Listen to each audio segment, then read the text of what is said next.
नमस्कार दोस्तों, अगर आपने भारत बनाम इंग्लैंड के तीसरे टेस्ट का पहला दूसरा दिन मिस कर दिया तो समझो आज की वीडियो आपके लिए किसी तोहफे से कम नहीं। बुमराह की घातक गेंदबाजी से जो शुरुआत हुई वो करुण नायर और केएल राहुल की दमदार साझेदारी से और मजबूत हुई, लेकिन असली धमाका तो तब हुआ जब मैदान पर आए ऋषभ पंत दोनों ने ऐसा तूफान मचाया कि इंग्लैंड की टीम सिर्फ देखती रह गई। और हाँ, एक जबरदस्त ट्विस्ट भी है जो वीडियो के आखिर में आपको चौंका देगा, इसलिए एक सेकंड के लिए भी स्किप मत करना। और हाँ, अगर आप भी चाहते हो भारत तीसरा टेस्ट जीते तो वीडियो को एक लाइक जरूर करना। टारगेट है सिर्फ 500 लाइक्स और मुझे पता है आप लोग आराम से इसे पार करा दोगे। और कमेंट में भी बताना पंत, रोहित और कोहली में से कौन अच्छा बल्लेबाज है। तो चलिए बिना किसी देरी के शुरू करते हैं वीडियो। दोस्तों, भारत और इंग्लैंड के बीच तीसरे टेस्ट मैच के दूसरे दिन का मुकाबला खेला जा चुका है और दोस्तों ये दिन भारतीय बल्लेबाजों के लिए इतना यादगार बन गया क्योंकि एक समय पर जोफ्रा आर्चर ने मैदान पर ऐसा कोहराम मचा रखा था कि कोई भी बल्लेबाज अपना हाथ खोलने से डर रहा था। लेकिन दोस्तों भारतीय बल्लेबाजों को जवाब देना बहुत अच्छे से आता है और दिन का खेल खत्म होने तक भारतीय बल्लेबाजों ने बता दिया कि हम किसी से कम नहीं है। जी हाँ दोस्तों, यहाँ पर आपको हम बता दें कि पहले दिन का जब मुकाबला शुरू हुआ था तो वहाँ कप्तान बेन स्टोक्स ने टॉस जीतकर पहले बल्लेबाजी करने का निर्णय लिया था, जहाँ Zak Crawley, Ben Duckett, Ollie pop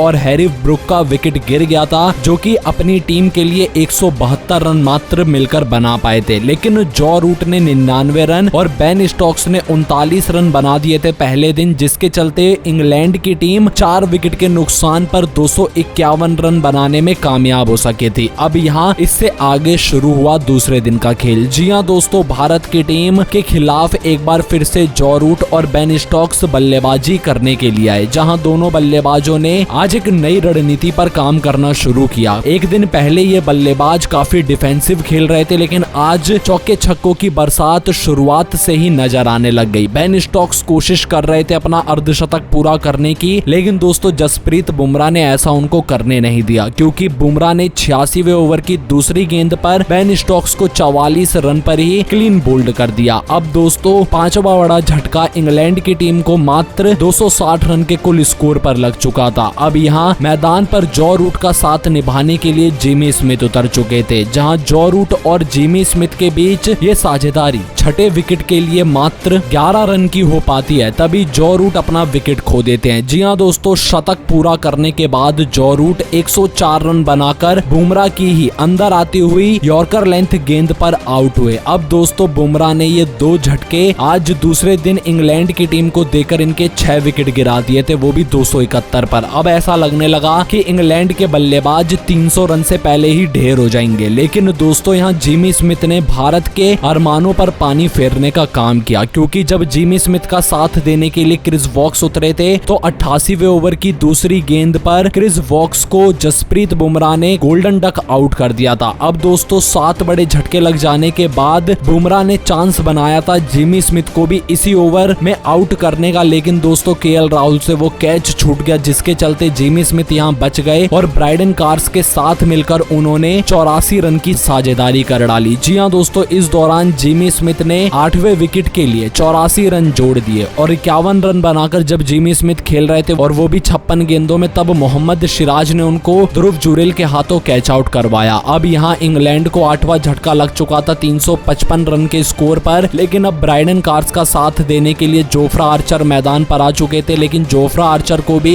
Jasprit Bumrah ने क्लीन बोल्ड कर दिया। अब दोस्तों 370 पर 9 विकेट गिर जाने के बाद ब्राइडन कार्स ने तेज तर्रार बल्लेबाजी करना शुरू कर दिया, जिसका खामियाजा ये हुआ कि ब्राइडन कार्स जैसे गेंदबाज ने भी यहाँ अपना अर्धशतक पूरा कर लिया और 56 रन उन्होंने बनाए, जिसके बाद इंग्लैंड की टीम 10 विकेट के नुकसान पर 387 रन भारत के खिलाफ बनाने में कामयाब हो सकी। और यहाँ इंग्लैंड के खिलाफ भारत की तरफ से सबसे ज्यादा 5 विकेट जसप्रीत बुमराह के नाम रहे, वो भी 27 ओवर फेंकते हुए। तो वहीं दोस्तों यहाँ मोहम्मद सिराज और नीतीश कुमार रेड्डी को 2-2 विकेट मिले और 1 विकेट रविंद्र जडेजा के नाम रहा। अब भारत को एक बड़ी चुनौती मिल चुकी थी 387 रन बनाने की दूसरे दिन के मुकाबले में अपने कम से कम विकेट गंवाकर। अब दोस्तों यहाँ इंग्लैंड के खिलाफ जब पारी की शुरुआत करने के लिए भारत की तरफ से यशस्वी जायसवाल और केएल राहुल उतरे तो दोनों बल्लेबाजों पर दारोमदार था भारत की टीम के लिए एक बड़ी साझेदारी करने का। और दोस्तों दोनों ही बल्लेबाज बल्लेबाज फॉर्म में चल रहे हैं, बस इनके सामने एक सबसे बड़ी दिक्कत थी और वो थे जोफ्रा आर्चर, जो कि 4 साल के बाद कमबैक कर रहे थे इंग्लैंड की टीम में। अब दोस्तों यहाँ पर यशस्वी जायसवाल और केएल राहुल मैदान पर आते हैं एक नई उम्मीद लेकर, जहां दोस्तों यशस्वी जायसवाल पहले ओवर में 13 रन बटोर लेते हैं और यहाँ क्रिस वॉक्स को तो वो आड़े हाथों लेते हैं। लेकिन दोस्तों यशस्वी जायसवाल को शायद ये नहीं पता था कि अगला ओवर यानी कि दूसरा ओवर करवाने के लिए बेन स्टोक्स जोफ्रा आर्चर को लगाने वाले हैं। और दोस्तों जोफ्रा आर्चर आए, उन्होंने पहली गेंद सबसे पहले केएल राहुल को डाली तो केएल राहुल ने 1 रन भागकर स्ट्राइक पर यशस्वी जायसवाल को ला दिया। और दोस्तों अब यशस्वी जायसवाल स्ट्राइक पर थे, दूसरी गेंद बाहर जाती हुई यशस्वी जायसवाल ने मिस करी और ये गेंद बल्ले से बाल बची किनारा लेते हुए। अब दोस्तों यहाँ दूसरी गेंद के बाद तीसरी गेंद जब जोफ्रा आर्चर ने पैर की तरफ इन स्विंग गेंदबाजी करवाई तो दोस्तों यशस्वी जायसवाल इस गेंद को खेलने से पहले काफी ज्यादा लड़खड़ा गए और दोस्तों उन्होंने इसी लड़खड़ाहट में अपना विकेट भी गंवा दिया। जी हाँ दोस्तों, यशस्वी जायसवाल जो कि काफी अच्छे दिखाई दे रहे थे पिच पर, मात्र 8 गेंदों में 13 रन बनाकर जोफ्रा आर्चर का शिकार बने और 3 चौके इस दौरान उन्होंने लगाए थे। लेकिन दोस्तों जायसवाल का विकेट लेते से ही जोफ्रा आर्चर काफी खुशी से झूमते हुए नजर आए, क्योंकि 4 साल के बाद टेस्ट क्रिकेट में ये विकेट लिया। तो दोस्तों अब केएल राहुल का साथ निभाने के लिए करुण नायर मैदान पर आ चुके थे, जहां दोनों बल्लेबाजों ने चाय ब्रेक तक भारत का कोई और विकेट गिरने नहीं दिया और 44 रन पर 1 विकेट के नुकसान पर भारत ने दूसरे दिन का दूसरा सेशन समाप्त किया। अब दोस्तों केएल राहुल और करुण नायर पर चाय ब्रेक के बाद जिम्मेदारी थी काफी बड़ी स्कोर को आगे लेकर जाने की। अब यहाँ बेन स्टोक्स जब चाय ब्रेक के बाद 15वां ओवर करवाने के लिए आए, तभी एम्पायर ने बेईमानी करके करुण नायर को तीसरी गेंद पर बेन स्टोक्स की आउट दे दिया था कि गेंद बल्ले से लगकर पीछे जिमी स्मिथ के हाथों में गई है। लेकिन दोस्तों करुण नायर ने बिना समय गवाते हुए फैसला किया डीआरएस लेने का और उसमें पाया गया कि करुण नायर नाबाद हैं, क्योंकि गेंद थाई पैड से लगी है ना कि करुण नायर के बल्ले से। अब करुण नायर को गुस्सा आ चुका था और वो अपनी खतरनाक बल्लेबाजी करना शुरू कर देते हैं। देखते ही देखते करुण नायर ने स्कोर को चौके छक्कों में तब्दील करना शुरू कर दिया। अब यहाँ करुण नायर के बल्ले से आग उगल रही थी। केएल राहुल और करुण नायर ने मिलकर चाय ब्रेक के बाद दूसरे विकेट के लिए इस साझेदारी को 61 रन का कर दिया था, जिसमें 40 रन का अकेले योगदान तो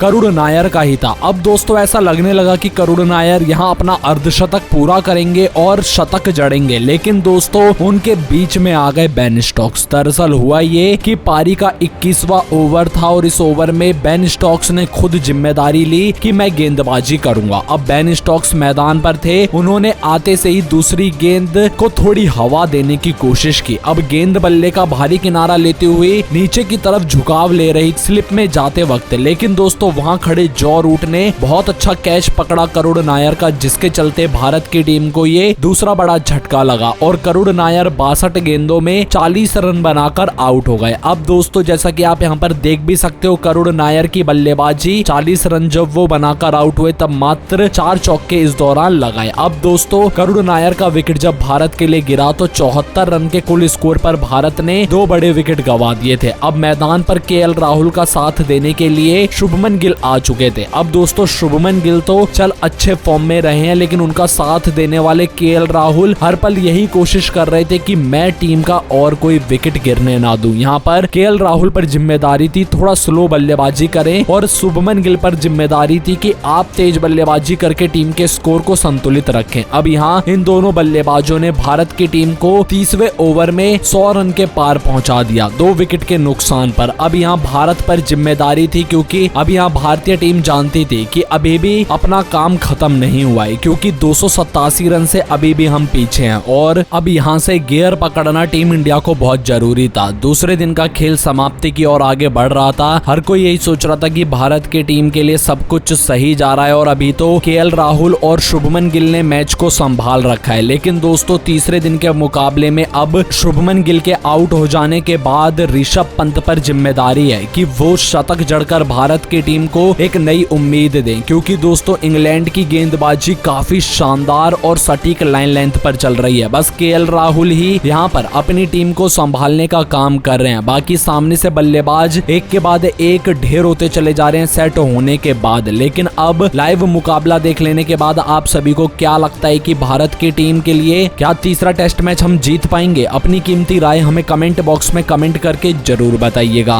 उम्मीद है आपको दिखाई हुई जानकारी पसंद आई होगी। वीडियो अच्छा लगा तो वीडियो को लाइक करना, चैनल को सब्सक्राइब करना। जय हिंद, जय भारत।